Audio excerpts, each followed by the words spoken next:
ನಮಸ್ತೆ ವೀಕ್ಷಕರೇ, ನಾನು ನಿಮ್ಮ Meeta crystal numerologist. Meeta crystal numerologist YouTube ಕಾರ್ಯಕ್ರಮಕ್ಕೆ ಸ್ವಾಗತ. ಯಾರೆಲ್ಲ ನಮ್ಮ ಯೂಟ್ಯೂಬ್ ಚಾನಲ್ಗೆ ಸಬ್ಸ್ಕ್ರೈಬ್ ಮಾಡಿಲ್ಲ ಅವರೆಲ್ಲ ಖಂಡಿತವಾಗಿ ಸಬ್ಸ್ಕ್ರೈಬ್ ಮಾಡಿ, ಹಾಗೆ ಲೈಕ್ ಕೊಟ್ಟು ಶೇರ್ ಮಾಡಿ. ನಿಮ್ಮ ರಾಶಿಯ ಅನುಗುಣವಾಗಿ ವಾರ ಭವಿಷ್ಯ ಹೇಗಿರುತ್ತೆ ಅಂತ ತಿಳ್ಕೊಳ್ಳೋಣ ಬನ್ನಿ. ಕಟಕ ರಾಶಿಯ ರಾಶಿಯಾಧಿಪತಿ ಚಂದ್ರ, ಅವನು ಎರಡೆರಡು ದಿನಕ್ಕೂ ಒಂದೊಂದು ಮನೇಲಿ ಇರ್ತಾನೆ. ಹಾಗಾಗಿ ವಾರ ಪೂರ್ತಿ ಅಂತ ಬಂದಾಗ ಈ ವಾರ ಕಟಕ ರಾಶಿಯವರಿಗೆ ತುಂಬ ಒಳ್ಳೆಯ ಒಂದು ವಾರ ಅಂತ ಹೇಳ್ಬೋದು. ಜೊತೆಗೆ ಗುರು 12ನೇ ಮನೇಲಿ ಇರೋದ್ರಿಂದ ಗುರು ಬದಲಾಗೋವರೆಗೂ ನಿಮಗೆ ಅಂಥ ಫಲ ಕೊಡಲ್ಲ. ಆದರೆ ಕಟಕ ರಾಶಿಯ ವಿದ್ಯಾರ್ಥಿ ಎಜುಕೇಷನ್ ಅಂತ ಬಂದಾಗ ಕಟಕ ರಾಶಿಯವ್ರ ಮನೇಲಿ ಮಕ್ಕಳಿಗೆ ಒಳ್ಳೆಯ ಎಜುಕೇಷನ್ ಇರುತ್ತೆ. ಅವ್ರಿಗೂ ಕೂಡ ಓದಬೇಕು ಅಂತ ಒಂದು ಜ್ಞಾನ ಹೆಚ್ಚಿಸ್ತಾ ಹೋಗುತ್ತೆ ಕಟಕ ರಾಶಿಯವರಿಗೆ. ಮತ್ತು ನೋಡಿ, ಕಟಕ ರಾಶಿಗೆ 2ನೇ ಮನೆಯಲ್ಲಿ ಕೇತು ಇರೋದ್ರಿಂದ ಕುಟುಂಬದಲ್ಲಿ ಸ್ವಲ್ಪ ಮುನಿಸು ವಿರಸ ಅದು ಇದ್ದೇ ಇರುತ್ತೆ ಅಂತ ಹೇಳ್ಬೋದು. ಅದೇ ರೀತಿ ನೋಡಿ, ಕಟಕ ರಾಶಿಗೆ 8ನೇ ಮನೆ ಅಂದರೆ ಅಷ್ಟಮದಲ್ಲಿ ರಾಹು, ಕುಜ ಮತ್ತು ಬುಧ ಅಂದರೆ ಅವನು 12ನೇ ಮನೆಯವನು ಅವನೇ ಆಗಿರ್ತಾನೆ, ಹಾಗೆ 3ನೇ ಮನೆಯವನು ಕೂಡ ಅವನೇ ಆಗಿರ್ತಾನೆ. ಈ ಫ್ರೆಂಡ್ಸಿಂದ ಸ್ವಲ್ಪ ತೊಂದರೆಗಳನ್ನ ಅನುಭವಿಸ್ತಾ ಇರ್ತೀರಾ, ಅಥವಾ ಫ್ರೆಂಡ್ಸ್ ಜೊತೆ ಯಾರ ಜೊತೆನಾದರೂ ತುಂಬ ಬೇಕಾಗಿರೋರ ಜೊತೆ ಮಾತು ಬಿಟ್ಬಿಡುವಂಥ ಚಾನ್ಸಸ್ ಅತಿ ಹೆಚ್ಚಿರುತ್ತೆ.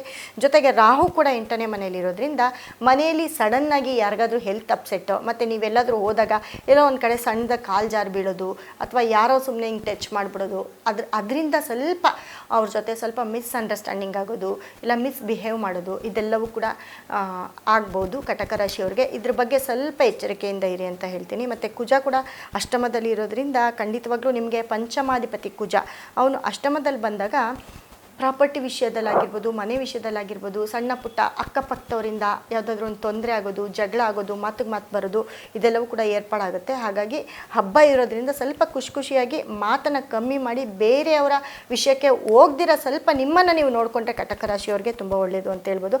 ಮತ್ತು 9ನೇ ಮನೆ ಅಂತ ಬಂದಾಗ ಭಾಗ್ಯಸ್ಥಾನ, ನಿಮ್ಮ 2ನೇ ಮನೆ ಸೂರ್ಯ ಅಂದರೆ ಧನಾಧಿಪತಿ ಸೂರ್ಯ ನಿಮಗೆ 9ನೇ ಮನೆಗೆ ಹೋಗಿರ್ತಾನೆ. 9ನೇ ಮನೆಗೆ ಹೋಗಿ ಮತ್ತು ನಿಮ್ಮ 10ನೇ ಮನೆ ಶುಕ್ರ, ಅದೇ ರೀತಿ ನಿಮ್ಮ 4ನೇವನಾಗಿ 10ನೇವನಾಗಿ ಶುಕ್ರ ಕೂಡ 9ನೇ ಮನೆಯಲ್ಲಿ ಭಾಗ್ಯಸ್ಥಾನದಲ್ಲಿ ಇರೋದ್ರಿಂದ ಕಟಕ ರಾಶಿಯವರಿಗೆ ತುಂಬ ಯೋಗ ಅಂತ ಹೇಳ್ಬೋದು. ಮತ್ತು ನೋಡಿ, ನಿಮಗೆ ಸಪ್ತಮಾಧಿಪತಿ ಮತ್ತು ಅಷ್ಟಮಾಧಿಪತಿ ಶನಿ ಕೂಡ ನಿಮಗೆ ಸೂರ್ಯ ಮತ್ತು ಶುಕ್ರರ ಸಂಗಮದಲ್ಲಿ, ಶನಿಯ ಸಂಗಮದಲ್ಲಿ ಸೂರ್ಯ ಮತ್ತು ಶುಕ್ರ ಇರ್ತಾರೆ. ಯಾಕಂದರೆ ಶನಿ ಚೇಂಜ್ ಆಗೋದಿಲ್ಲ, ಶನಿ ಬದಲಾಗೋದಕ್ಕೆ ಕನಿಷ್ಠ ಪಕ್ಷ ಇನ್ನು 1 ವರ್ಷಗಳ ಕಾಲ ಬೇಕು. ಹಾಗಾಗಿ ಶನಿಯ ಜೊತೆ ಸೂರ್ಯ ಮತ್ತು ಶುಕ್ರ ಸೇರಿರೋದ್ರಿಂದ ಕಟಕ ರಾಶಿಯವರಿಗೆ ತುಂಬಾ ಒಂದು ಒಳ್ಳೆಯ ಒಂದು ವಾರ ಅಂತ ಹೇಳ್ಬೋದು. ಜೊತೆಗೆ ಯಾರೆಲ್ಲ ಕಟಕ ರಾಶಿಯವರು ಹೊರದೇಶದಲ್ಲಿದ್ದೀರಾ ಅವ್ರಿಗೆಲ್ಲರಿಗೂ ಎಲ್ಲೋ ಒಂದು ಕಡೆ ಗೌರವ, ಸ್ಥಾನ, ಮಾನ ಇವೆಲ್ಲವನ್ನು ಲಭಿಸುತ್ತೆ ಅಂತ ಹೇಳ್ಬೋದು. ಕಟಕ ರಾಶಿಯವರು ಅತಿ ಹೆಚ್ಚು ಗೌರ್ಮೆಂಟ್ ಕೆಲಸ, ಗೌರ್ಮೆಂಟ್ ಜಾಬ್ ಆಗಿರ್ಬೋದು, ಅಥವಾ ಗೌರ್ಮೆಂಟ್ ಪ್ರಾಪರ್ಟಿ ಯಾರಾದರೂ ತೊಗೊಳ್ತಿರ್ತೀರಾ, ಇವಾಗ BDS ಸೈಟ್ ಆಗಿರ್ಬೋದು, ಅಥವಾ ಗೌರ್ಮೆಂಟ್ಗೆ ಸಂಬಂಧಪಟ್ಟಂತಹ ಯಾವುದಾದ್ರೂ ದುಡ್ಡು ಬರೋದು ಸ್ಟಕ್ ಆಗಿರುತ್ತೆ, ಅದೆಲ್ಲವೂ ಕೂಡ ಇವಾಗ ರಿಲೀಸ್ ಆಗ್ತಾ ಹೋಗುತ್ತೆ. ಯಾರ ಮನೇಲಿ ಕಟಕ ರಾಶಿಯವರು ಲಾಯರು, ಜಡ್ಜು, ಪೊಲೀಸ್ ಇಲಾಖೆಯಲ್ಲಿರ್ತೀರ ಅವರೆಲ್ಲರಿಗೂ ಇದು ತುಂಬ ಒಳ್ಳೆ ಟೈಮು. ಅಂದರೆ ಪ್ರಮೋಷನ್ ಆಗುವಂಥ ಚಾನ್ಸಸ್ ಇರುತ್ತೆ, ಅಥವಾ ಹೈಯರ್ ಎಜುಕೇಷನ್ನು ನೀವು ಕೆಲಸ ಮಾಡ್ತಾ ಇನ್ನೊಂದು ಸ್ಟೆಪ್ ಎಜುಕೇಷನ್ನ ಫಾಲೋ ಅಪ್ ಮಾಡೋದು, ಅಥವಾ ಅದ್ರ ಬಗ್ಗೆ ನಿಮಗೆ ನಾವಿಲ್ಲ ಇನ್ನೊಂದು ಸ್ವಲ್ಪ ಓದಬೇಕು, ನಾವಿನ್ನು ಮುಂದಕ್ಕೆ ಹೋಗಬೇಕು ಅನ್ನೋ ಒಂದು ಜ್ಞಾನ ಬರೋ ಅಂಥದ್ದು ಅದೆಲ್ಲವೂ ಕೂಡ ಈ ವಾರದಲ್ಲೇ ಬರ್ತಾ ಹೋಗುತ್ತೆ. ಜೊತೆಗೆ ಕಟಕ ರಾಶಿಯವರಿಗೆ ಅವ್ರ ಮೇಲೆ ಅವರಿಗೆ ಸ್ವಲ್ಪ ಗಮನ ಇರಬೇಕಂದ್ರೆ ಹೆಲ್ತ್ ಅಪ್ಸೆಟ್, ಸ್ವಲ್ಪ ಎಲ್ಲೋ ಒಂದು ಕಡೆ ಹೆಲ್ತನ್ನು ಜೋಪಾನವಾಗಿ ನೋಡ್ಕೊಳ್ಬೇಕಾಗತ್ತೆ. ಹೆಲ್ತ್ ಅಪ್ಸೆಟ್ ಆಗುವಂಥ ಚಾನ್ಸಸ್ಸು ಅತಿ ಹೆಚ್ಚಿರುತ್ತೆ. ಕಟಕ ರಾಶಿಯವರಿಗೆ ಸೂರ್ಯ ಕೂಡ 9ನೇ ಮನೆಯಲ್ಲಿ ಭಾಗ್ಯಸ್ಥಾನದಲ್ಲಿ ಇರೋದ್ರಿಂದ ತಂದೆಯಿಂದ, ತಾತನಿಂದ ಯಾವುದಾದ್ರೂ ಒಂದು ಆಸ್ತಿ ಬರೋದಿದ್ರೆ ಈ ಒಂದು ವಾರದಲ್ಲಿ ಅದು ಗ್ರ್ಯಾಂಟ್ ಆಗೋದು, ನಿಮಗೆ ಬರೋವಂಥದ್ದು, ಇಲ್ಲ ಮಾತು ಕೊಡೋದು, ಇವೆಲ್ಲವೂ ನಡೀತಾ ಹೋಗುತ್ತೆ.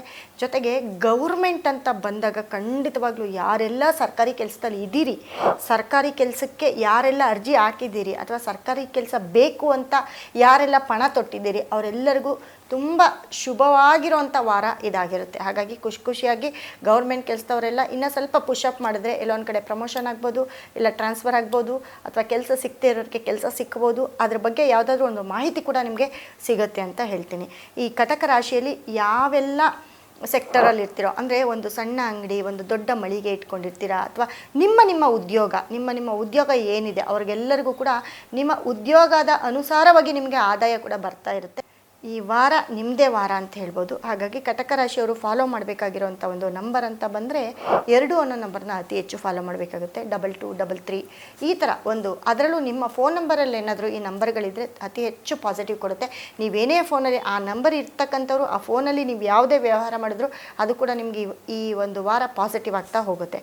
ಜೊತೆಗೆ ಕಟಕ ರಾಶಿಯವರು ಅತಿ ಹೆಚ್ಚು ನೋಡಿ ಬಿಳಿ ಬಣ್ಣವನ್ನು ಅತಿ ಹೆಚ್ಚು ಯೂಸ್ ಮಾಡಿ, ಮತ್ತು ಹಾಲು ಮೊಸರು ಅನ್ನೋವನ್ನು ಅತಿ ಹೆಚ್ಚು ತಿನ್ನೋಕ್ಕೆ ಸ್ಟಾರ್ಟ್ ಮಾಡಿ. ಈ ವಾರದಲ್ಲಿ ಹಾಲು ಮೊಸರು ಬೆಣ್ಣೆ ತುಪ್ಪ ಇವೆಲ್ಲವೂ ಸ್ವೀಟ್ಸು ಜಾಸ್ತಿ ತಗೊಳ್ಳಿ. ಇದೆಲ್ಲವೂ ಕೂಡ ನಿಮಗೆ ಎಲ್ಲ ಒಂದು ಕಡೆ ನಿಮ್ಮ ಒಂದು ಪಾಸಿಟಿವ್ ಅಂದರೆ ನಿಮ್ಮ ಇಮ್ಯುನಿಟಿ ಪವರ್ ಹೆಚ್ಚಿಸ್ತಾ ಹೋಗುತ್ತೆ. ಅದು ಕೂಡ ನಿಮಗೆ ನಾವೇನು ಫುಡ್ ತೊಗೊಳ್ತೀವಿ ಅದು ಕೂಡ ಒಂದು ಗ್ರಹಕ್ಕೆ ಸಂಬಂಧಪಟ್ಟಂಥದ್ದು. ಹಾಗೆ ನೇರಳೆ ಹಣ್ಣು ಕಾಲ ಮುಗೀತು, ಬಟ್ ಇದ್ದರೆ ತುಂಬ ಒಳ್ಳೆಯದಾಗುತ್ತೆ. ನೇರಳೆ ಮರ ನೀವೆಲ್ಲಾದರೂ ನೋಡಿದ್ರೆ ಖಂಡಿತ ಅದನ್ನು ಮುಟ್ಟಿ ನಮಸ್ಕಾರ ಮಾಡಿ, ಖಂಡಿತ ನಿಮಗೆ ಒಳ್ಳೆಯದಾಗುತ್ತೆ. ಇನ್ನು ಹೆಚ್ಚಿನ ಮಾಹಿತಿಗಾಗಿ ಕೆಳಕಂಡ ನಮ್ಮ ಸಂಸ್ಥೆ ನಂಬರ್ಗೆ ಕರೆ ಮಾಡಿ, ಹಾಗೆ ನೇರವಾಗಿ ಕೂಡ ನಮ್ಮನ್ನು ಭೇಟಿ ಮಾಡ್ಬೋದು. ನಿಮ್ಮ ಯಾವುದೇ ಸಮಸ್ಯೆ ಆಗಿರ್ಬೋದು, ವಾಸ್ತು ಸಮಸ್ಯೆ ಆಗಿರ್ಬೋದು, ಅಥವಾ ನಿಮ್ಮ ಜಾತಕವನ್ನು ಪರಿಶೀಲಿಸ್ಕೊಳ್ಳಿ, ನಿಮ್ಮ ಆರೋಗ್ಯ ಸಮಸ್ಯೆ ಆಗಿರ್ಬೋದು, ಯಾವುದೇ ಸಮಸ್ಯೆಗೆ ನಮ್ಮಲ್ಲಿ ಕೊಡುವಂತಹ ನಮ್ಮ ಸ್ಟೋನು ಕ್ರಿಸ್ಟಲ್ ಮೂಲಕ ಪರಿಹಾರವನ್ನು ಮಾಡಿಕೊಳ್ಳಿ. ಹಾಗೆ ನಮ್ಮೊಂದು ಸಂಸ್ಥೆ ನಂಬರ್ಗೆ ಕರೆ ಮಾಡಿ ಆನ್ಲೈನ್ ಮುಖಾಂತರ ಆದರೂ ನೀವು ನಿಮ್ಮ ಜಾತಕವನ್ನು ತಿಳ್ಕೊಳ್ಬೋದು. ಮತ್ತು ನಿಮ್ಮ ನೇಮ್ ನಂಬರು, ನಿಮ್ಮ ಹೆಸರಿಂದ ಕೂಡ ನಿಮ್ಮ ಅದೃಷ್ಟವನ್ನು ಬದಲಾಯಿಸ್ಕೊಡ್ತೀವಿ. ಹಾಗಾಗಿ ನಮ್ಮ ಒಂದು ಸಂಸ್ಥೆ ನಂಬರ್ಗೆ ಭೇಟಿ ಮಾಡಿ. ಒಳ್ಳೆಯದಾಗಲಿ. ನಮಸ್ಕಾರ.